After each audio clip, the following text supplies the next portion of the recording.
नमस्कार, फाइटर समाचार में आपका स्वागत है। पेश आज 17 जनवरी शाम 4 बजे राजस्थान की खास खबरें। राजस्थान कर्मचारी चयन बोर्ड ने प्रदेश के लाखों युवाओं का इंतजार खत्म करते हुए राजस्थान ग्रेड 4 भर्ती परीक्षा का परिणाम और कट ऑफ लिस्ट जारी कर दी है। परीक्षा में शामिल हुए 21 लाख से ज़्यादा कैंडिडेट्स अब अपना रिजल्ट ऑफिशियल वेबसाइट rssb.rajasthan.gov.in पर देख सकते हैं। यह भर्ती राजस्थान के सरकारी विभागों में खाली पड़े 53,749 पदों को भरने के लिए आयोजित की गई थी। इसमें 48,199 पद नॉन टीएसपी और 5,550 पद टीएसपी क्षेत्र के लिए रिजर्व हैं। करीब 24,76,000 आवेदन आए थे, जिनमें से 21,17,000 अभ्यर्थियों यानी लगभग 85.9% ने परीक्षा दी थी। बोर्ड ने साफ किया है कि जिन कैंडिडेट्स के अंक जारी कट ऑफ के बराबर या उससे ज़्यादा हैं, उन्हें ही अगले चरण यानी डॉक्यूमेंट वेरिफिकेशन के लिए बुलाया जाएगा। बीकानेर के प्रतिष्ठित घी कारोबारी समूह मोहनलाल आशीष कुमार पर आयकर विभाग की छापेमारी दूसरे दिन भी जारी रही। यूपी और राजस्थान की संयुक्त टीमों ने रानी बाजार स्थित आवास, कोयला गली में कार्यालय और बिछवाल औद्योगिक क्षेत्र के गोदामों सहित 3 प्रमुख ठिकानों पर दस्तावेजों की बारीकी से जांच की। शुरुआती जांच में करोड़ों रुपए की नकदी, भारी मात्रा में सोना चांदी और अचल संपत्तियों के दस्तावेज बरामद होने की सूचना है। विभाग अब इन संपत्तियों की वास्तविकता और अघोषित आय का आकलन करने के लिए परिवार के सदस्यों से पूछताछ कर रहा है।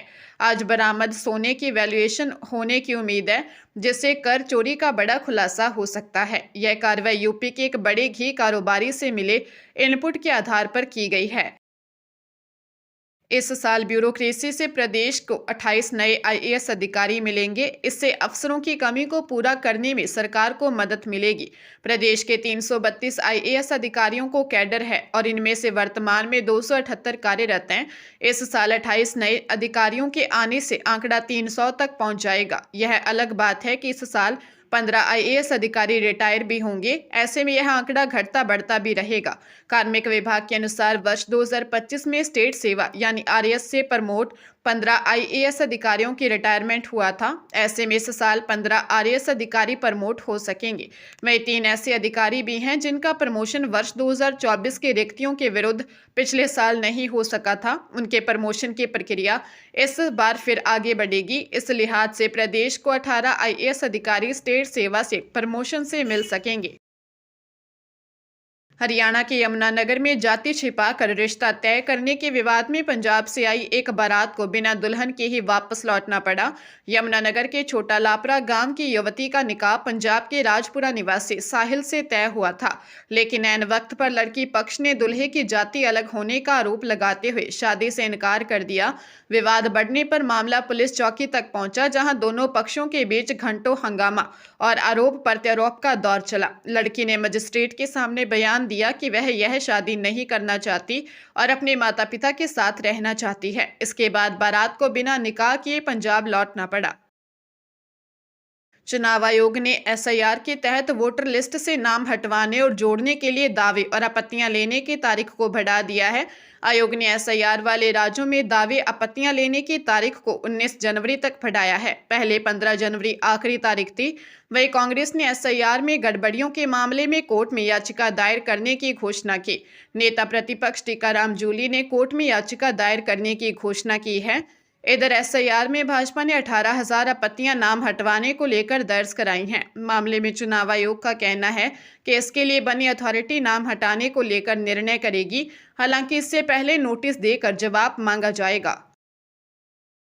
जोधपुर के विवेक विहार थाना क्षेत्र में एक बड़ी कंपनियों में काम दिलाने का झांसा देकर एक व्यक्ति के नाम पर फर्जी फर्म बनाकर 90 करोड़ रुपए के फर्जी जीएसटी ई बिल काटने का मामला सामने आया। पीड़ित कानाराम, जो रेलवे में ठेकेदारी का काम करते थे, को इस धोखाधड़ी का पता तब चला जब जीएसटी विभाग ने उन्हें नोटिस भेजा।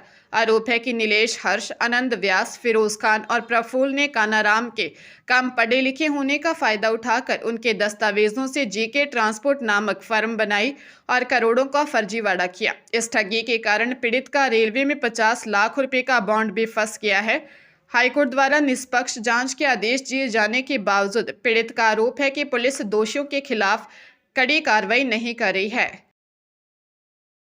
हाईकोर्ट ने शिक्षा विभाग में प्रिंसिपल और वाइस प्रिंसिपल पदों पर पदोन्नति से जुड़े मामलों में महत्वपूर्ण निर्देश जारी किए हैं। जस्टिस अरुण मोंगा और जस्टिस योगेंद्र कुमार पुरोहित की खंडपीठ ने पदोन्नति के बाद प्रस्तावित तबादले पोस्टिंग को अगले आदेश तक स्थगित रखने का फैसला सुनाया। यह आदेश वरिष्ठता सूची को चुनौती देने वाली कई रिट याचिकाओं की सुनवाई के दौरान आया। कोर्ट ने कहा कि ये मामले 2023 से लंबित हैं और बार बार स्थगन की मांग हो रही है। इस दौरान विभाग ने पदोन्नत अधिकारियों से विकल्प ले तबादले शुरू कर दिए, जबकि वही सूची अदालत में विवादित है। कोर्ट ने स्पष्ट किया कि संतुलन बनाए रखने और बार बार तबादलों से असंतोष रोकने के लिए यह कदम जरूरी है। पहले के अंतरिम आदेशों में भी सभी पदोन्नतियां अंतिम फैसले पर निर्भर बताई गई थी। सरकार ने बताया कि रिव्यू डीपीसी प्रक्रिया पूरी हो चुकी है। अब सभी मामलों की अगली सुनवाई 27 जनवरी 2026 तय की। चंडीगढ़ में आईटी पार्क क्षेत्र में तेज रफ्तार बाइक बेकाबू होकर सड़क किनारे लगे पोल से टकरा गई। हादसे में बाइक सवार 2 युवक गंभीर घायल हो गए, जिन्हें अस्पताल ले जाया गया, जहां इलाज के दौरान दोनों की मौत हो गई। हादसा आईटी पार्क किशनगढ़ चौक से शास्त्री नगर की ओर जाने वाली सड़क पर हुआ। बताया जा रहा है कि दोनों युवक बाइक पर आईटी पार्क की ओर जा रहे थे। किशनगढ़ चौक से शास्त्री नगर की सड़क पर मुड़ते ही तेज रफ्तार के कारण बाइक सड़क किनारे लगे पोल से जा टकराई। हादसे में दोनों के सिर में गंभीर चोटें आईं। सूचना मिलने पर आईटी पार्क थाना पुलिस मौके पर पहुंची और घायलों को अस्पताल में भर्ती करवाया, जहां इलाज के दौरान दोनों ने दम तोड़ दिया। मृतकों की पहचान विकास और रोहित सिंह रावत के रूप में हुई। दोनों गोविंद नगर जामपुर मोहाली के रहने वाले थे और चंडीगढ़ सेक्टर 26 स्थित खालसा कॉलेज में बीए फाइनल ईयर के छात्र बताए जा रहे हैं। प्रदेश के विद्युत निगमों में तकनीशियन तृतीय आईटीआई के group 1 electrician, wireman, lineman, SBA की ऑनलाइन प्रतियोगी प्रारंभिक परीक्षा का परिणाम जारी कर दिया गया है। परिणाम विद्युत निगमों की वेबसाइट पर अपलोड कर दिया गया है। विद्युत निगमों में तकनीशियन तृतीय, आईटीआई ऑपरेटर तृतीय, आईटीआई प्लांट अटेंडेंट तृतीय, आईटीआई के कुल 2163 पदों पर भर्ती के लिए 24 से 27 नवंबर तक ऑनलाइन प्रतियोगी परीक्षा प्रारंभ हुई थी। मुख्य परीक्षा हेतु रिक्तियों के लगभग 10 गुना अभ्यर्थियों को शॉर्टलिस्ट किया गया है। मुख्य परीक्षा के लिए ग्रुप 1 में 22,893 अभ्यर्थी, ग्रुप 11 में 360 अभ्यर्थी, ग्रुप तृतीय में 175 अभ्यर्थी और ग्रुप 4 में 361 अभ्यर्थी, कुल 23,789 अभ्यर्थियों को क्वालिफाई किया गया है। सरकार ने नई शिक्षा नीति 2020 का ढोल तो पीट दिया, लेकिन करीब 12 साल पहले प्रदेश में खोले गए विश्वविद्यालयों में अभी तक शिक्षक भर्ती की प्रक्रिया अनलॉक होने का इंतजार कर रही है। सीकर जिले की पंडित दीनदयाल उपाध्याय शेखावाटी वीवी सीकर, मत्स्य विश्वविद्यालय अलवर, महाराजा सूरजमल ब्रिज विश्वविद्यालय भरतपुर, गोविंद गुरु जनजातीय विश्वविद्यालय बांसवाड़ा, हरिदेव जोशी पत्रकारिता विश्वविद्यालय जयपुर और डॉक्टर भीमराव अंबेडकर लॉ विश्वविद्यालय में अभी तक शैक्षणिक व प्रशासनिक अधिकारियों के पदों पर भर्ती नहीं हो पाई है।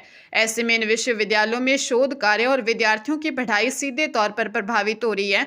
इन विश्वविद्यालयों में राष्ट्रीय शिक्षा नीति 2020 लागू करने में समस्या हो रही है। हरियाणा के कुरुक्षेत्र में एक रिटायर्ड बैंक कर्मचारी से 29.5 लाख रुपए की साइबर ठगी का मामला सामने आया है। पेहोवा की प्रोफेसर कॉलोनी निवासी कृष्ण लाल को जालसाजों ने the Dalal street elite club 55 नाम के व्हाट्सएप ग्रुप में जोड़कर स्टॉक मार्केट में भारी मुनाफे का लालच दिया। ठगों ने एक फर्जी ऐप के जरिए निवेश करवाया और विश्वास जीतने के लिए वॉलेट में काल्पनिक प्रॉफिट भी दिखाया, जिसके बाद उन्होंने अलग अलग बारी में कुल 29.5 लाख रुपए इन्वेस्ट कर दिए। फिर उन्होंने वॉलेट से पैसे निकालने की कोशिश की तो विड्रॉल नहीं हुआ। कस्टमर चैट पर बात की तो ठगों ने उनसे 15% कमीशन और मांगा। ठगी का एहसास होने पर उन्होंने साइबर पोर्टल पर शिकायत दर्ज करवाई, जिसके बाद थाना थानेसर पुलिस मामले की जांच कर रही है।